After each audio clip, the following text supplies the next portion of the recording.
Hello friend, नमस्ते, राम राम। मैं हूँ रीना यादव। मैं अपने यूट्यूब चैनल पे आप सभी का स्वागत करती हूँ।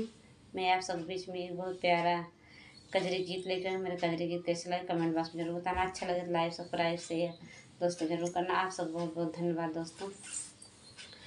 कहो कना का भावना कैसे बाट अंजनी के बारे दुलारे ना।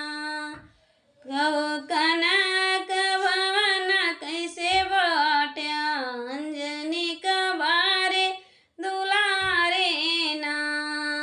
के तू बाना सात समुंदर के तू बाना लंकाना। के तू बाना सात समुंदर के तू बाना लंकाना।